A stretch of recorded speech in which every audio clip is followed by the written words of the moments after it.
നമസ്കാരം. ഞാൻ Kiran Pillai, founder and CEO Vasthu think tank based out of Karunagappally. ഇത് ഒരു ആശയമാണ് മൈക്രോ ഫിനാൻസിനെ പറ്റിയിട്ട്. ചെറുകിട വ്യാപാരികൾക്ക് വേണ്ടിയിട്ട് കരുനാഗപ്പള്ളി പോലെ ഒരു ടൗണിൽ ഇത് ഉപയോഗിക്കാം. ഇത് മറ്റു ടൗണുകളിലും ഉപയോഗിക്കാവുന്നതാണ്. എനിക്ക് ഫിനാൻസ് സെക്ടറിൽ ശരിക്കും ജോലി ചെയ്തിട്ടുള്ള പ്രവൃത്തി പരിചയം കുറവാണ്. അതുകൊണ്ട് തന്നെ തെറ്റുകൾ ഉണ്ടെങ്കിൽ ദയവായി ക്ഷമിക്കണം. തെറ്റുകൾ ഉണ്ടായേക്കാം. തെറ്റുകളുണ്ടെങ്കിൽ അത് ഒരു പരിചയക്കുറവായി കാണുക. അഥവാ എവിടെയെങ്കിലും എൻ്റെ ലോജിക്കിൽ പ്രശ്നങ്ങളുണ്ടെങ്കിൽ അത് തീർച്ചയായും പറയണം. കാരണം ഞാനും പഠിക്കാൻ തന്നെ ശ്രമിക്കുകയാണ്. പിന്നീട് ഇതുപോലത്തെ ആശയങ്ങൾ നമ്മൾ ലൈവായിട്ട് ഷെയർ ചെയ്യുമ്പോൾ നമുക്ക് കൂടുതൽ അറിയുവാനും തെറ്റുകളുണ്ടെങ്കിൽ മറ്റുള്ളവർ തിരുത്തുവാനും, അഥവാ ഇപ്പോൾ ആരെങ്കിലും കളിയാക്കുകയാണെങ്കിൽ തന്നെയും അതിനകത്തുള്ള കാര്യം കാണുവാനും സാധിക്കുന്നതാണ്. അപ്പോൾ ആ ഡിസ്ക്ലെയിമർ വെച്ചുകൊണ്ട് പറയുകയാണ്, ഇതൊരു മൈക്രോ ഫിനാൻസ് മോഡലാണ്. അപ്പോൾ എന്താണ് ഇപ്പോൾ നമ്മുടെ ചുറ്റുമുള്ള മൈക്രോ ഫിനാൻസ് മോഡൽ എന്ന് പറഞ്ഞാൽ, നമുക്കിപ്പം ചിട്ടി ഫണ്ടുകളുണ്ട്, അല്ലെങ്കിൽ നമുക്ക് നോൺ ബാങ്കിങ് ഫിനാൻസ് സെൻറ്റേഴ്സ് ഉണ്ട്, നമുക്ക് ഇൻഷുറൻസ് ഏജൻസീസ് ഉണ്ട്, പിന്നെ നമുക്ക് ബാങ്ക്സ് ഉണ്ട്. അപ്പം നമുക്ക് ഇവ ഓരോന്നും നോക്കാം. ഇപ്പോൾ ബാങ്ക്, ഇപ്പോൾ ചെറുകിട വ്യാപാരി എന്താണ് ആഗ്രഹിക്കുന്നത്? ക്രെഡിറ്റ്സ് ആഗ്രഹിക്കുന്നു, അതായത് ലോൺ ആഗ്രഹിക്കുന്നു. ഇപ്പോൾ ചെറുകിട വ്യാപാരിക്ക് ലോൺ എന്ന് പറഞ്ഞാൽ എപ്പോഴും ബിസിനസ്സിന് വേണ്ടി മാത്രമായിരിക്കില്ല. ഇപ്പോൾ പെട്ടെന്നൊരു കല്യാണ ഫംഗ്ഷൻ വന്നു, അല്ലെങ്കിൽ പെട്ടെന്ന് ഒരു വീട്ടിലൊരു പർച്ചേസ് നടത്തണം, അല്ലെങ്കിൽ പെട്ടെന്ന് കുറച്ച് ഭൂമി വാങ്ങണം, അല്ലെങ്കിൽ ഒരു ഹോസ്പിറ്റൽ പ്രശ്നം വന്നു, അപ്പോൾ പെട്ടെന്ന് നമുക്ക് ലോൺ വേണം. ബാങ്കിൽ പോയി ലോൺ എടുക്കാൻ ശ്രമിക്കുകയാണെങ്കിൽ പലപ്പോഴും നമ്മുടെ ക്രെഡിറ്റ് സ്കോർ, പിന്നെ ബാക്കി കുറേ ഫോർമാലിറ്റീസ് കാരണം ബാങ്കിൽ ലോൺ കിട്ടാൻ ചിലപ്പോൾ പ്രയാസമായിരിക്കാം. ക്രെഡിറ്റ് സ്കോറിൻ്റെ പ്രശ്നങ്ങളുണ്ട്. എപ്പോഴോ 2-3 ലോൺ അടയ്ക്കാൻ കുറച്ച് താമസിച്ചിട്ടുണ്ടെങ്കിൽ ബാങ്ക്സ് ക്രെഡിറ്റ് സ്കോർ പറയും, ചിലപ്പോൾ ആവശ്യത്തിനുള്ള ലോൺ കിട്ടില്ല. അതുകൊണ്ട് തന്നെയാണ് നമ്മുടെ നാടുകളിൽ ഈ ബ്ലേഡ് കമ്പനികൾ എന്ന് പറയുന്ന ഒരു സമ്പ്രദായവും പിന്നെ നോൺ ബാങ്കിങ് സിസ്റ്റംസും ഉണ്ടാവാൻ കാരണം. അപ്പോൾ അതിനകത്ത് നമുക്ക് ഗോൾഡ് ലോൺസ് ഉണ്ട്, പലതരം ലോണുകളുണ്ട്. വളരെ കൂടിയ ഇൻട്രസ്റ്റ് റേറ്റിൽ ലോണുകൾ തരും. കൂടുതലും വലിയ കമ്പനികളാണ്, എല്ലാം വളരെ വലിയ കമ്പനികളാണ്. അപ്പോൾ അവർ ലോൺ എടുത്തു കഴിഞ്ഞാൽ തിരിച്ചടച്ചില്ലെങ്കിൽ അതിൻ്റേതായ പ്രശ്നങ്ങളുണ്ടാവും. അങ്ങനെ ലോണിലും മുങ്ങി തീരുന്ന ജീവിതങ്ങൾ നമ്മൾ കുറേ അധികം കണ്ടിട്ടുണ്ട്. പിന്നെയുള്ളത് ചിട്ടി ഫണ്ടുകളാണ്. ചിട്ടി ഫണ്ടുകളാണെങ്കിൽ എന്താണ് എൻ്റെ കാര്യം? അതായത് എല്ലാവരും കൂടെ പൂൾ ചെയ്ത്, ഒരു 10 പേരുണ്ടെങ്കിൽ 10 പേര് ഒന്നിച്ച് ഇത്ര കാശിടുന്നു.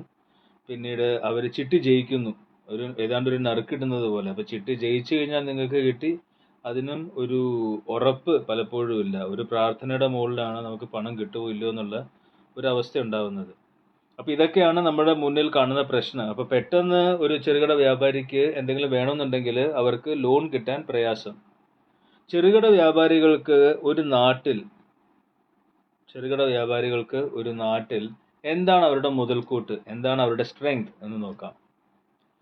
ഒരു ചെറുകിട വ്യാപാരിക്കുള്ള ഏറ്റവും വലിയ സ്ട്രെങ്ത് എന്ന് പറയുന്നത് അയാൾക്കുള്ള ട്രസ്റ്റ് ഫാക്ടറാണ്.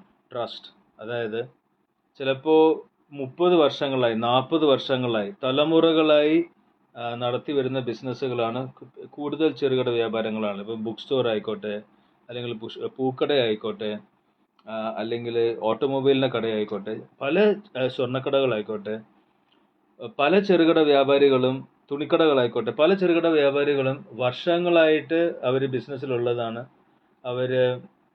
അവരുടെ മാതാപിതാക്കൾ ഈ ബിസിനസ്സിലുണ്ടായിരുന്നു. ചിലപ്പം 3ാമത് ജനറേഷനൊക്കെ ആയിരിക്കും ബിസിനസ് ചെയ്യുന്നത്. അപ്പോൾ അവർക്ക് ഒരു ട്രസ്റ്റ് ഫാക്ടർ ഉണ്ട്.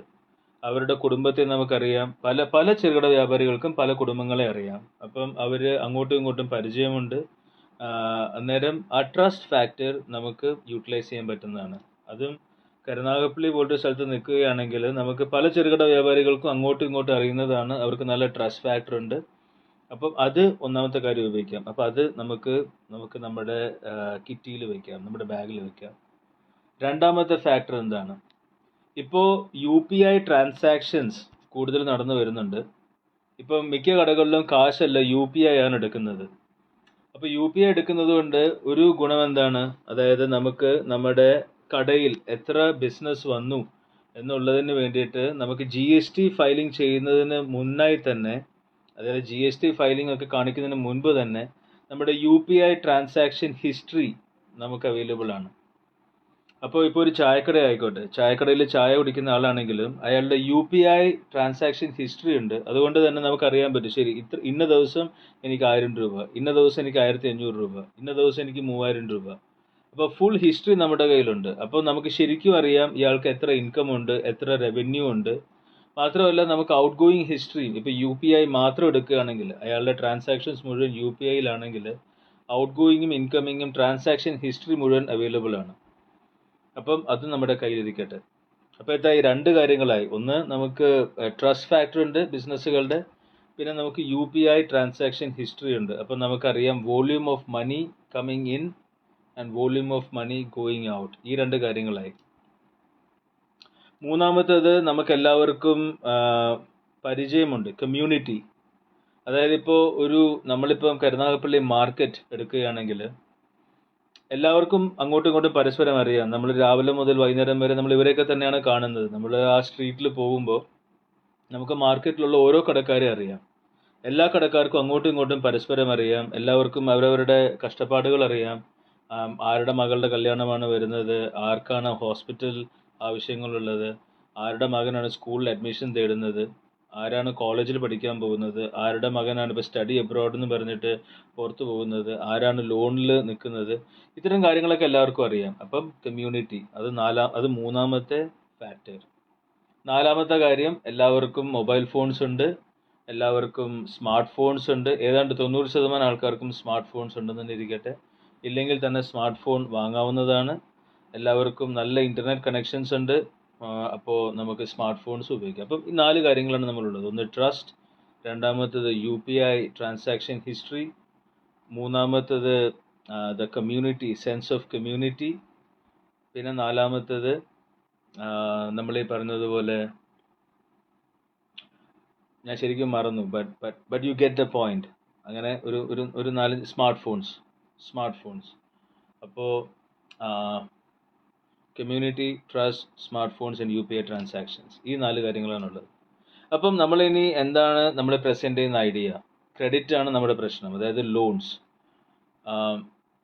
ഒരു സഹകരണ മോഡലാണ് നമ്മളിവിടെ ഉപയോഗിക്കുന്നത്. It's A cooperative model.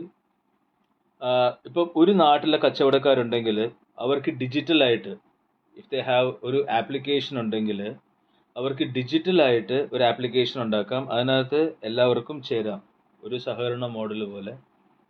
അപ്പം നമ്മുടെ ട്രസ്റ്റ് ഫാക്ടർ എന്ന് പറയുന്നത്, നമ്മൾക്ക് എത്രമാത്രം വിശ്വസനീയത ഉണ്ടോ അതിന് ഒരു റാങ്ക് ഉണ്ടാവാം. അപ്പോൾ എനിക്ക് വിശ്വസനീയത കൂടുതലാണെങ്കിൽ എൻ്റെ റാങ്ക് കൂടുതൽ, വിശ്വസനീയത കുറവാണെങ്കിൽ എൻ്റെ റാങ്ക് കുറവ്.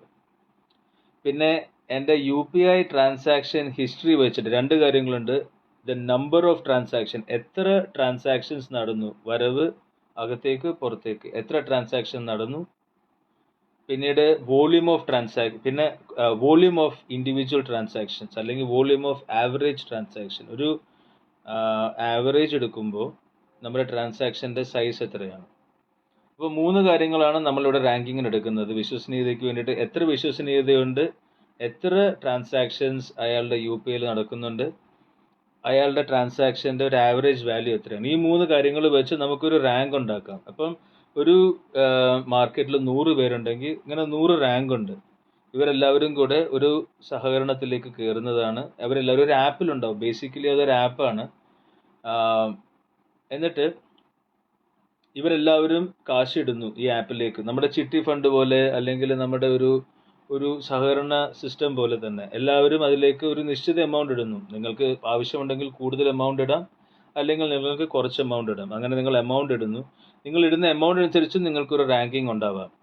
അപ്പം ഫൈനലി ഇതിനകത്ത് നിങ്ങളുടെ റെപ്യൂട്ടേഷൻ, നിങ്ങളുടെ ട്രസ്റ്റ്, അത്തരം കാര്യങ്ങളാണ് നമ്മളുടെ ഈ സിസ്റ്റത്തിൻ്റെ റാങ്ക് ഡിസൈഡ് ചെയ്യുന്നത്. അപ്പോൾ ഒരു 100 കച്ചവടക്കാരുണ്ടെങ്കിൽ ഓരോരുത്തരും ഒരു 1000 രൂപ ഇടുകയാണെങ്കിൽ അതിനകത്ത് ഒരു പൂൾ ഓഫ് മണി ഉണ്ടായിക്കഴിഞ്ഞു. അപ്പോൾ എപ്പോഴും ഒരു പൂൾ ഓഫ് മണി ഉണ്ട്. ഇതിനകത്ത് നമുക്ക് അൽഗോരിതംസ് ഉള്ളതുകൊണ്ട് നമുക്കറിയാം ഇത് എല്ലാവർക്കും കാണാനും പറ്റും. ഇത് സാധാരണ ഇപ്പോൾ ഒരു നോൺ ബാങ്കിങ് ഇൻസ്റ്റിറ്റ്യൂഷൻ പോലെയോ, അല്ലെങ്കിൽ ഇപ്പോൾ ഒരു ഗോൾഡ് ലോൺ കൊടുക്കുന്ന ഒരു സിസ്റ്റം പോലെയോ ഇത് ഒപ്പേകല്ല. അതായത് നിങ്ങൾക്ക് ശരിക്കും അറിയാം ഈ സിസ്റ്റത്തിനകത്ത് എത്ര പണമുണ്ട്, ആർക്ക് എത്ര റാങ്ക് ഉണ്ട് എന്നും മറ്റുമൊക്കെ. പെട്ടെന്ന് ഒരാൾക്ക് ഒരു ആവശ്യം വരുന്നു എന്നിരിക്കട്ടെ. ഇപ്പം ഒരു കച്ചവടക്കാരന് പെട്ടെന്ന് ഒരു ആവശ്യം വന്നു. അയാൾക്കൊരു ലോൺ വേണം. നിങ്ങൾ ഈ ബ്ലേഡ് കമ്പനികൾ അല്ലെങ്കിൽ ഇതുപോലെ ചിട്ടി ഫണ്ടുകൾക്ക് പോകുന്നതിന് പകരം നിങ്ങൾ നിങ്ങളുടെ ഈ ഡിജിറ്റൽ കോഓപ്പറേറ്റീവ് സിസ്റ്റം ഇതിൽ നിന്ന് നിങ്ങൾക്ക് ലോൺ അപ്ലൈ ചെയ്യാം. അപ്പം ഇത് കൺട്രോൾ ചെയ്യുന്നതും നിങ്ങളുടെ ഈ വ്യാപാരി സമൂഹം തന്നെയാണ്. അവിടെ നിങ്ങളുടെ ട്രസ്റ്റ് ഉണ്ട്, നിങ്ങളുടെ റാങ്ക് ഉണ്ട്. അതിനനുസരിച്ച് നിങ്ങൾക്ക് ഒരു അപ്രൂവ് ചെയ്ത ലോൺ കിട്ടും. അത് വെച്ചിട്ട് നിങ്ങൾക്ക് ഇത്രയും ലോൺ നിങ്ങൾക്ക് ഇത്രയും കിട്ടും. ഇത്ര ആൾക്കാർ നിങ്ങളുടെ കണ്ടു കഴിഞ്ഞു, നിങ്ങൾ ഇത്ര ലോൺ എടുത്തിട്ടുണ്ട്. നിങ്ങൾക്ക് ഈ എല്ലാവർക്കും പരസ്പരം അറിയുന്ന ആൾക്കാരാണ്. ഇതിനകത്ത് തന്നെയുള്ള സിസ്റ്റമാണ്. എത്ര ലോൺ പോയി, എത്ര ലോൺ തിരിച്ചു വന്നു, ഇതെല്ലാം UPIയിൽ തന്നെ നിങ്ങൾക്ക് ചെയ്യാവുന്നതുമാണ്.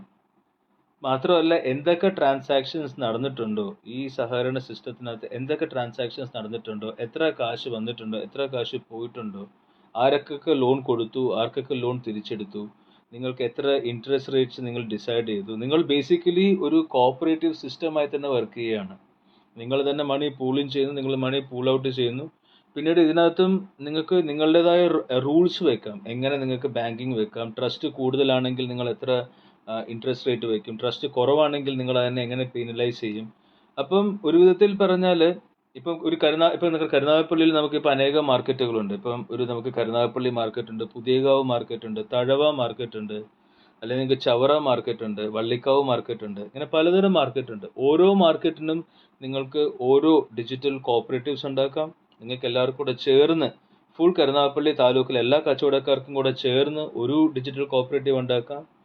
ഈ ഡിജിറ്റൽ കോഓപ്പറേറ്റീവ്സിൽ നിന്നും നിങ്ങൾക്ക് എങ്ങനെ ലോൺ ഉണ്ടാക്കും, ഇതിന് ഓരോന്നിനും ഓരോ റൂൾസ് ഉണ്ടാവാം.